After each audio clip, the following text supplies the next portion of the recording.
الحمد للہ رب العالمین والصلاة والسلام علی سید الانبیاء والمرسلین محمد وعلی آلہ وصحبہ اجمعین، اما بعد۔ رمضان المبارک کا مبارک ترین مہینہ آنے والا ہے۔ اللہ تبارک تعالیٰ نے اس مہینے کی فضیلت خود قرآن مجید میں بیان فرمائی۔ ارشاد فرمایا، اعوذ باللہ من الشیطان الرجیم، شہر رمضان الذی انزل فیہ القرآن۔ اور اس مہینے کے روزے کو اللہ تبارک تعالیٰ نے فرض فرمایا۔ ارشاد فرمایا گیا، کتب علیکم الصیام کما کتب علی الذین من قبلکم لعلکم تتقون۔ نبی کریم صلی اللہ علیہ وسلم نے ارشاد فرمایا، من صام رمضان ایمانا واحتسابا غفر له ما تقدم من ذنبہ۔ اس کے علاوہ نبی کریم صلی اللہ علیہ وسلم نے حدیث قدسی میں ارشاد فرمایا، الصوم لی وانا اجزی بھی۔ روزہ خود میرے لیے ہے اور میں ہی اس کا بدلہ دوں گا۔ تو رمضان المبارک کے فضائل جگہ جگہ آئے ہوئے ہیں، متعدد جگہوں پر اس کے بارے میں ارشاد فرمایا گیا ہے، لیکن ابھی یہ جو وبائی مرض کورونا چل رہا ہے، کورونا وائرس چل رہا ہے، اس کی وجہ سے اس کے بارے میں لوگ الجھنوں کا شکار ہیں۔ تو ایک بات یاد رکھنے کی یہ ہے کہ جیسے دوسرے امراض ہوتے ہیں، اسی طرح کا ایک مرض کورونا بھی ہے۔ قرآن مجید میں رمضان کے روزے کو فرض قرار دیا گیا۔ ارشاد ہوا، من شہد منکم الشہر فلیصم۔ جو کوئی اس مہینے میں رہے، اس مہینے کا مشاہدہ کرے، وہ اس مہینے کا روزہ رکھے۔ تو یہ روزے فرض ہیں، ضروری ہیں، ہر ایک کو پر رکھنا ان کا واجب ہے، لیکن قرآن مجید میں ارشاد فرمایا گیا کہ اگر کوئی مریض ہے یا سفر پہ ہے تو اس کے اوپر روزے فرض نہیں ہیں۔ تو جیسے دوسرے مرضوں کا معاملہ ہوتا ہے کہ اگر شدت بڑھی ہوئی ہو، مرض بڑھا ہوا ہو تو روزے معاف ہو جاتے ہیں، وہی معاملہ اس کورونا مرض کا بھی ہوگا۔ اگر کسی کو بہت زیادہ شدت ہے اس مرض کی، روزہ نہیں رکھ سکتا ہے، تو پھر وہ روزہ نہیں رکھے گا، بعد میں اس کی قضا کر لے گا، یا قضا پر اگر قدرت نہیں ہے تو اس کا فدیہ ادا کر دے گا۔ یا اگر کسی کو مرض ہو گیا ہے اور ڈاکٹر منع کر رہے ہیں روزہ رکھنے سے، تو وہ بھی روزہ نہیں رکھے گا، بعد میں اس کی قضا کر لے گا، یا قضا پر بھی قدرت نہیں ہے تو اس کا فدیہ ادا کر دے گا۔ لیکن صرف اس ڈر سے کہ کہیں ہمیں کورونا کا مرض نہ ہو جائے، روزہ نہ رکھنا، یہ صحیح نہیں ہو سکتا ہے۔ اس لیے کہ ڈاکٹروں نے جو اس کے پھیلنے کے سلسلے میں باتیں بتائی ہیں، اسباب بتائے ہیں، ان میں یہ نہیں ہے کہ آدمی بھوکا رہے تو اس کو کورونا ہو جاتا ہے۔ لہذا صرف اس ڈر سے روزہ نہ رکھنا کہ صاحب یہ وبائی مرض پھیلا ہوا ہے، یہ صحیح نہیں ہو سکتا ہے۔ اگر اللہ نے قدرت دی ہے تو بالکل اطمینان سے روزہ رکھنا چاہیے۔ اب اس میں خیال یہ آتا ہے کہ جب رمضان کا مبارک مہینہ آتا تھا تو رونقیں مسجدوں کی بڑھ جایا کرتی تھیں۔ ظاہر بات ہے وہ رونقیں اس سال نہیں ہو سکتی ہیں، اس لیے کہ لاک ڈاؤن چل رہا ہے، بندی چل رہی ہے، اس کی وجہ سے مسجدوں میں اجتماع کرنا، وہاں پر جمع ہونا، یہ سب منع ہے۔ لیکن ہم جو روزے رکھتے ہیں یہ اللہ کے لیے رکھتے ہیں، اللہ کی خوشنودی کے لیے رکھتے ہیں، یہ اس لیے نہیں رکھتے ہیں کہ رونقیں بڑھانا ہے۔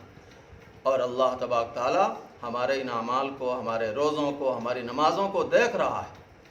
تو صرف اس وجہ سے کہ رونقیں کم ہیں، یہ خیال کرنا کہ روزہ رکھنے میں کچھ کوتاہی ہو، یہ صحیح نہیں ہو سکتا ہے۔ ہم اللہ کے لیے روزہ رکھتے ہیں، اللہ ہی نے اس کا بدلہ دینے کا وعدہ کر رکھا ہے، وہ بدلہ ہمارے لیے موجود ہے۔ دوسرا مسئلہ اس مہینے میں تراویح کا ہوتا ہے۔ تراویح یہ نبی کریم صلی اللہ علیہ وسلم کی سنت ہے۔ بہت سے لوگ خیال کرتے ہیں کہ نبی کریم صلی اللہ علیہ وسلم کی سنت کیسے ہو سکتی ہے، یہ تو حضرت عمر رضی اللہ عنہ کے زمانے سے شروع ہوئی ہے۔ لیکن یہ بات ہم کو معلوم ہونی چاہیے کہ حضرت صلی اللہ علیہ وسلم نے خود اس کو سنت قرار دیا، اور حضرت صلی اللہ علیہ وسلم نے 2-3 دن تک تراویح کی نماز پڑھی بھی۔ پھر صرف اس لیے نہیں پڑھی آپ نے کہ کہیں یہ فرض نہ ہو جائے، تو صحابہ کرام اس کو پڑھا کرتے تھے، اس کا اہتمام کیا کرتے تھے۔ حضرت عمر رضی اللہ عنہ کے زمانے میں باقاعدہ اس کی جو موجودہ شکل ہے اس کو اختیار کیا گیا، تو اس کی اصل حضرت صلی اللہ علیہ وسلم کے زمانے سے موجود ہے، اور موجودہ شکل حضرت عمر رضی اللہ عنہ کے زمانے سے موجود ہے۔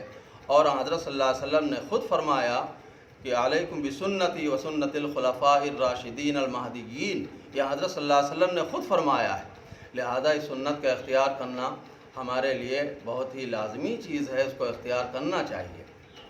لیکن ظاہر بات ہے پہلے ہم تراویح کی نماز مسجدوں میں پڑھا کرتے تھے، کوئی حافظ ہوتا تھا اور وہ قرآن سناتا تھا، 20 رکعت کا پڑھنا وہ ایک الگ سنت مؤکدہ ہے، اور اس میں قرآن مجید کا ختم کرنا وہ ایک الگ سنت مؤکدہ ہے۔ مسجدوں میں جانے پہ پابندی ہے، وہاں ہم نہیں جا سکتے ہیں، لیکن اگر گھر میں ممکن ہو تو گھر میں ہم کو یہ سنت ادا کرنی چاہیے۔ اگر جماعت سے ہو سکتا ہو تو جماعت سے ادا کرنا چاہیے، جماعت سے ادا نہ کر سکتے ہوں تو انفرادی طور پر اس کو پڑھنا چاہیے۔ قرآن کے ختم ہونے کا کوئی راستہ نکل آئے، کوئی حافظ ہم کو مل جائے تو اس کے پیچھے ہم کو پڑھ لینا چاہیے، قرآن ختم کرنے کی سنت بھی ادا کر لینی چاہیے۔ لیکن اگر یہ ممکن نہ ہو پائے تو ایسی صورت میں علم تری کیف کے ذریعے سے جو صورتیں چھوٹی چھوٹی ہوتی ہیں ان کو پڑھ پڑھ کے ہم کو یہ سنت بہرحال ادا کرنی چاہیے۔ امام بن جائے اور اس کے پیچھے لوگ ہوں، اور اگر گھر کی عورتیں بھی اس کے لیے تیار ہوں تو بالکل پیچھے ان کی سب بنا لی جائے اور وہ اس سنت کو سب ادا کرے۔ اب اس میں ایک سوال یہ بھی ہوتا ہے، بعض لوگوں نے کیا کہ صاحب کیا یہ ہو سکتا ہے کہ قرآن کو دیکھ دیکھ کے پڑھا جائے؟ تو اس کے سلسلے میں بات یاد رکھنے کی ہے کہ یہ مجتہد فی مسئلہ ہے۔ ہمارے جو چاروں ائمہ ہیں ان میں سے بعض کے نزدیک دیکھ دیکھ کے قرآن پڑھا جا سکتا ہے نماز کے اندر، لیکن بعض ائمہ کے نزدیک ایسا کرنا جائز نہیں ہے۔ امام احمد بن حنبل رحمہ اللہ اور امام شافعی رحمہ اللہ علیہ کے یہاں یہ جائز ہے کہ آدمی قرآن دیکھ دیکھ کے نماز کے اندر پڑھے، لیکن امام ابو حنیفہ رحمۃ اللہ علیہ کے یہاں یہ جائز نہیں ہے۔ یہاں ہندوستان کی غالب اکثریت حنفی مسلمانوں کی ہے، تو ان کے ہاں ایسا کرنا جائز نہیں ہے، اس لیے کہ تلقل من الخارج ہے، باہر سے لقمہ لینا ہے۔ قرآن مجید میں دیکھ کے اگر پڑھا جائے تو نماز فاسد ہو جاتی ہے، تو یہ کام نہیں کرنا ہے، اس کو نہیں ہم کو اختیار کرنا ہے، ورنہ نماز کا فساد ہو جائے گا۔ ہاں جو شافعی ہیں حنبلی ہیں وہ یہ کر سکتے ہیں، اہل حدیث حضرات کے ہاں بھی ایسا کرنا جائز ہے، تو جو ان مسالک کے لوگ ہیں وہ اس کو کر سکتے ہیں۔ تو یہ دوسرا مسئلہ اس کا ہے تراویح کے پڑھنے کا، اس کو ہو سکے کوئی حافظ مل جائے تو اس کے ذریعے سے تراویح پوری کریں، حافظ اگر نہیں ملتا ہے تو خود علم تری کیف وغیرہ کے ذریعے سے پورا کریں۔ اس مہینے میں زکوٰۃ کی ادائیگی بھی کی جاتی تھی، بہت سے حضرات نے لوگوں کی مدد کے لیے کہ لوگ بھوکوں نہ مرنے پائیں زکوٰۃ کی ادائیگی پہلے ہی کر دی ہے، اچھی بات ہے، تو پہلے ہی اگر ادا کر دیا، غریبوں کو دے دیا، بہت اچھی بات ہے، وہ مدد کرنی چاہیے، اور رمضان میں بھی اس کو جاری رکھنا چاہیے۔